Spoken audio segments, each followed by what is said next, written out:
Beramal itu sekarang banyak mudah dikerjakan, tapi menjaga amal itu tidak mudah. Nah, mendapat pahala itu bisa dituliskan, tapi mempertahankan pahala sampai pulang dan aman, itu mesti kita usahakan sampai kembali kepada Allah. Baik, referensinya, bismillahirrahmanirrahim, di hadis Muslim. Ya, saya bawa kitabnya. Kadang-kadang memang rumit gitu, kalaupun kita hafal misalnya, tapi seringkali suka dituntut referensinya mana, kitabnya mana gitu. Jadi beberapa kajian kadang saya harus bawa itu. Ini Sahih Muslim, Syarah Imam Nawawi. Yang saya punya yang ini, versi 1, nanti ada versi 2 yang tanpa syarah. Ini 9 jilid. Saya bawa jilid yang ke-8. Ya. Silahkan dibuka. Ya, nomor hadis 2581 ya. Nah, sudah 2581. Yang kitabnya sama halaman 377. Paling kiri sebelah bawah. Sudah? Alhamdulillah. Topiknya tentang Kitabul Birri Wassilah wal Adab. Temanya tentang perbuatan baik, menyambung silaturahim dan adab. Jadi ada 3 tema besarnya. 1 tentang perbuatan baik.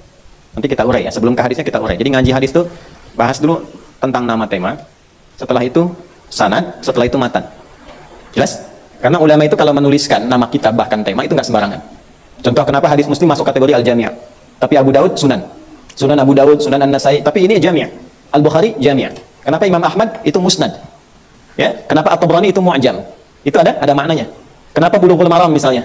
Ya, itu ada maknanya. Tidak semua kitab itu saat dituliskan hampa begitu saja, itu ada makna. Yang belajar nahwu itu ada namanya kitabnya Jurumiyah, pernah dengar? Karya Hasan Haji itu pernah dengar? Pernah belajar? Al-kalamu wa lafdzul mufidu bil wadi wa aqsamu thalathatun ismun wa filun wa harfun wa amal ismu wa kalimatun dalat ala ma'nan fi waqti wa lam yuqtar bi zamanin wa dan. Pernah dengar itu? Ya. Kenapa disebut Jurumiyah? Karena beliau itu saat ingin menuliskan gramatikal bahasa Arab untuk mendidik anaknya, anaknya itu pengen diajarkan dari karya ayahnya. Supaya Allah ridha, ini Bu, menarik sekali ini. Supaya Allah ridha dengan buku itu dan bermanfaat, beliau uji di aliran sungai. Lalu berkata, bermohon ya Allah, kalau buku ini bermanfaat untuk anakku dan orang-orang yang akan ingin belajar, maka mohon tunjukkan ya Allah, kalau memang bermanfaat, pertahankan tintanya dari aliran air. Tapi kalau tidak bermanfaat ya Allah, biarkan air itu membawa tintanya, gugurkan kitab ini. Maka dilempar ke aliran sungai itu, dan dia mengatakan, jarmiyah, jarmiyah, jarmiyah. Ayo air terus ngalir, bukan disuruh berhenti. Ya, kalau kita kan kadang-kadang, ya Allah, kalau bisa jangan ngalir. Ini enggak, jarmiyah, jarmiyah, ngalir, supaya saya pengen tahu berkah enggak tulisan saya ini. Maka ketika airnya terus mengalir, tintanya tetap menempel. Ya, maka dari situlah kitabnya diberi nama Jurumiyah. Nah, itu ada makna-maknanya. Nah, kemudian subtopiknya tahrimul zulmi. Ya, tahrimul zulmi. Kita tuliskan supaya lebih terukur pembahasannya. Bismillah. Ngaji dengan saya agak sabar ya, karena kita agak mendetail pembahasannya. Tolong diamati dari awal sampai akhir, karena kalau dipotong salah pemahaman nanti. Kita sudah. Nah, Elbir. Kemudian wassilah, ya, wal adab. Subtopiknya bab tahrimul zulmi. Ini kajian spesial ya, kita simpan dulu an-nazi'atnya. Ya, Bapak di sana nggak usah miring-miring, tawakal aja, nanti saya bacakan. Ya, saya takut nanti pulang begini semua ada. Ya, nomor hadisnya. Sumbernya Sahih Muslim, syarahnya Al-Imam An-Nawawi,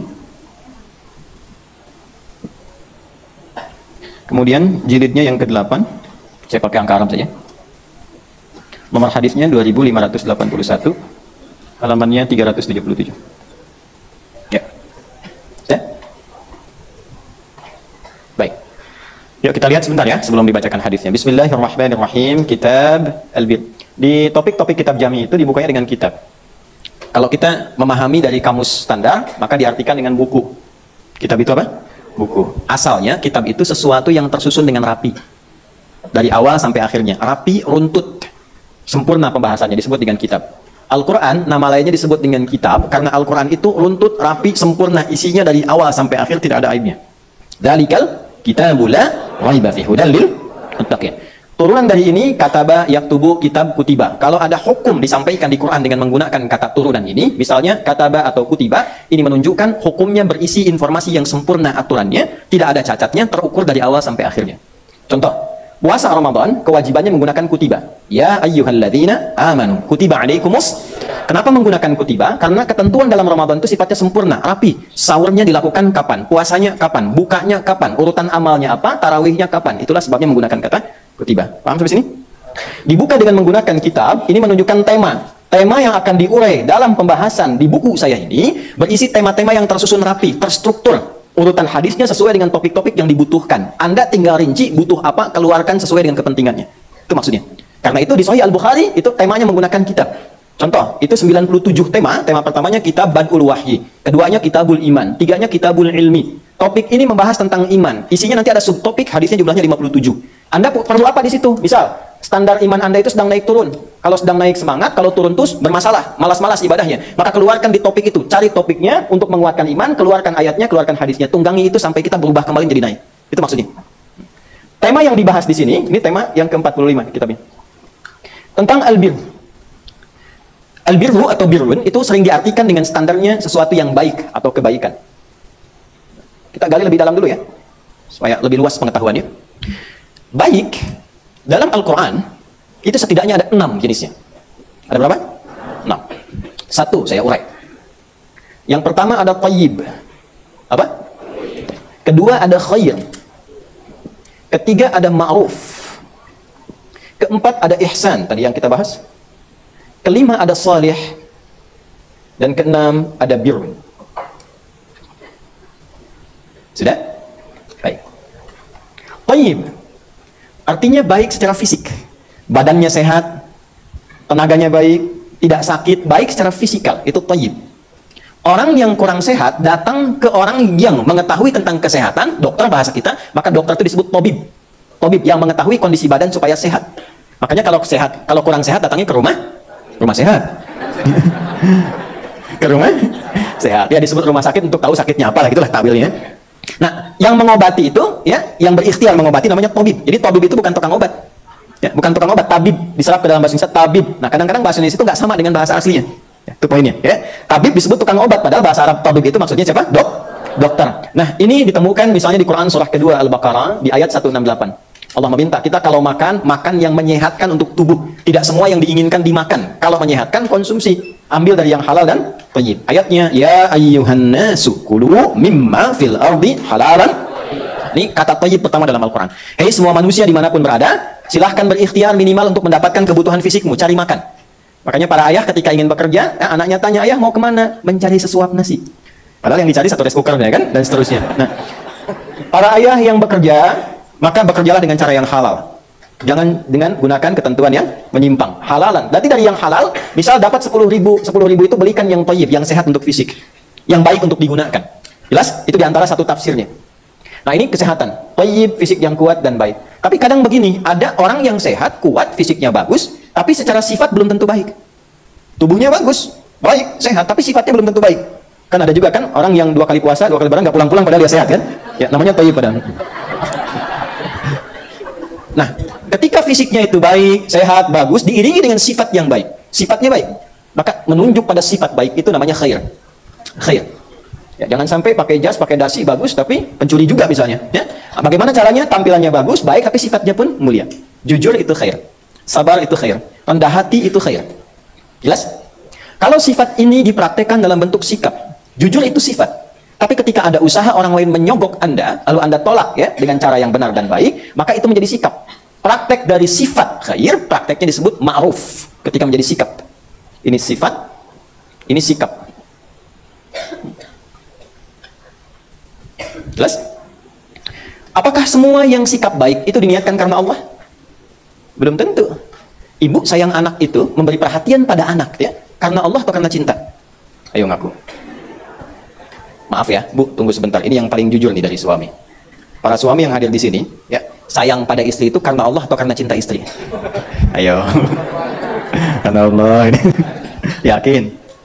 Ibu juga ke suami kan begitu. Kalau sayang anak itu karena Allah, maka lihat bagaimana kehidupan anak itu, apakah disukai Allah atau tidak. Lihat pakaiannya, Allah suka nggak? Lihat aktivitasnya. Katanya karena Allah, tapi dibiarkan anak itu berpakaian pada jenis pakaian yang tidak disukai Allah. Kan ini kurang sesuai. Anomali lah bahasa sekarang itu. Ya. Jelas? Ini mungkin saya akan menghadirkan istilah-istilah kekinian supaya mudah untuk dipahami. Ya, walaupun kadang-kadang ada orang telat untuk memahaminya gitu. Nah, semua kegiatan yang dikerjakan karena Allah itu namanya ihsan. Kerjakan, saya naikkan Allah ke atas. Karena Allah. Apa namanya? Teman-teman kerja karena Allah. Belajar karena Allah. Merawat kehidupan rumah tangga karena Allah. Maka sifatnya disebut apa? ihsan. Bila digabungkan keempat ini, thayyib, khair, ma'ruf, ihsan, maka dia berubah menjadi saleh. Gabungan keempat ini, yang baik fisiknya, yang bagus sifatnya, mulia sikapnya, dan dikerjakan karena Allah, maka dia menjadi saleh. Inilah harapan setiap orang tua, bahkan saat anak dalam kandungan, ingin punya anak saleh. Saya jarang ada orang tua datang meminta doa misalnya, ya Ustaz doakan anak saya supaya jadi khair. Hampir tidak pernah, apalagi thayyib. Ya? Nah, selalu ini, ya Allah doakan anak saya saleh. Nah, itu sudah fitrah. Di mana ditemukannya? Di Quran, surah ke-7 ayat 189, itu fitrah. Walaupun pada prakteknya, seringkali ada sebagian yang tidak konsisten. Maaf dengan dalil dulu. Ini Quran surah 2 168, ini Quran surah ke misalnya 3 ayat 110. Kemudian yang ini ditemukan di Quran surah ke-3 lagi ayat 104 misalnya. Yang ihsan kita ambil misalnya Quran surah ke-45 boleh. 46 saja, 46 Al-Ahqaf ayat 15. Kemudian yang ini Quran surah 7 ayat 189. Ya, falamma taghasyaha, kemudian hamalat hamlan khafifa famarrat bih. Kemudian ketika naik ke atas, nah falamma athqalat da'awallaha rabbahuma la in ataitana salihah. Jadi istri itu kalau sedang mengandung, kata Allah, seorang istri yang sedang mengandung kandungan ringan, sampai ke berat, sampai sulit, keadaannya tidak mudah, maka di antara harapannya dia memohon kepada Allah bersama suaminya, ya Allah, mohon yang lahir nanti anak yang saleh. Itu sudah fitrah. Jelas? Yang keenam, yang terakhir. Kalau ada bayi lahir, baik tidak? Hah? Baik. Salah tidak? Tidak. Semua bayi yang lahir sifatnya punya fitrah. Kullu mauludin yuladu 'alal fitrah. Di antara makna fitrah itu al-muyul ilal haq, cenderung pada kebaikan. Makanya saking fitrahnya, dari rahim perempuan manapun orang itu suka. Dari rahim perempuan manapun ada bayi ya, walaupun bukan anaknya, anak orang lain ataupun anak orang beriman, tapi cenderung kita itu senang. Masya Allah lucunya, gitu kan? Ya Allah ngegemesin ya, itu. Makanya kalau ada orang di kehidupan melihat bayi itu sebagai ancaman, itu sedang kehilangan kemanusiaannya. Jadi kalau ada orang membantai di Rafah, tak peduli itu bayi yang baru terlahir, itu sedang kehilangan kemanusiaannya. Karena sifat manusia itu standarnya pada yang fitrah. Itu hatinya kalau bersih dia, itu akan cenderung pada kesenangan, kebaikan. Nah, dalam perjalanannya apakah semua yang baik ini bisa dipertahankan? Belum tentu. Bayi lahir yang bersih, tangannya tidak pernah melakukan tindakan yang kasar, mulutnya tidak pernah mencela, tangisannya diperhatikan, tiba kemudian dewasa kok bisa lisannya bisa bertutur yang keliru. Pandangan bisa menatap yang salah. Ya, pernah nggak terjadi demikian? Yang nggak usah jauh-jauh, tunjuk kita saja diri sendiri masing-masing. Ya kan? Nah, tapi kan ada masa-masa tertentu kita ingin berubah kan? Ingin jadi lebih baik. Latihan lisan jadi baik, latihan pandangan jadi baik, mengeluarkan yang salah sehingga menjadi soleh, menghilangkan yang kotor sehingga bersih, menghilangkan yang tidak baik sehingga muncul baiknya, itulah disebut birrun namanya. Birrun itu kebaikan yang muncul setelah buruknya hilang. Kebaikan yang muncul setelah buruknya hilang. Lan tanalul birra hatta tunfiqu mimma tuhibbun. Kalau melekat sifat ini pada pelakunya, melekat pada diri Anda, diri kita semua, sifat birrun, kita ingin koreksi, muhasabah, evaluasi sehingga menjadi lebih baik, itu ketika melekat pada diri kita berubah dari birrun menjadi mabrurun. Mabrur. Ya. Di antara inti orang berhaji itu mendapatkan sifat mabrur. Apa itu mabrur? Haji yang merubah pelakunya menjadi lebih baik dari sebelumnya. Itulah sebabnya jamaah haji itu datang ke Arafah, evaluasi, kenali Allah, kenali dirinya, apa yang kurang dari dirinya. Dari situ berangkat kemudian ke Muzdalifah, apa yang membuat jauh dari Allah, apa membuat hubungan kurang bagus, dilempar sifat-sifat gak baiknya, masuk ke jamarat ke Aqabah lontar. Yang dilontar itu bukan tiangnya sebetulnya. Itu gambaran simbolisasi. Yang dilontar itu sifat-sifat buruk yang melekat pada dirinya. Ini saya Adi Hidayat nih, sifat saya begini. Bismillahirrahmanirrahim. Bismillahirrahmanirrahim. Sifat hewaninya. Karena itu tanggal 10 di sana melontar, tanggal di sini menyembelih hewan. Di tanggal yang sama 10. Dan doanya sama. Di sana Bismillahirrahmanirrahim, di sini Bismillahirrahmanirrahim. Gitu. Setelah itu menghadap ke arah kiblat, jangan dulu langsung berangkat yang mau haji. Menghadap dulu ke kiblat, doanya sama. Inni wajjahtu wajhiya lilladzi fatara as-samawati wal arda hanifan musliman wa ma inna salati wa nusuki wa mahyaya lillahi rabbil la syarika lahu wa bidzalika umirtu wa ana minal muslimin wa ana awwalul muslimin. Ya Allah, aku hadapkan diriku sepenuhnya padamu saat ini, Engkau penguasa segalanya. Sungguh ya Allah, selama ini kalau aku sholat, aku ibadah, aku berhaji, aku ibadah, aku hidup, aku lakukan berniat untuk menaatimu.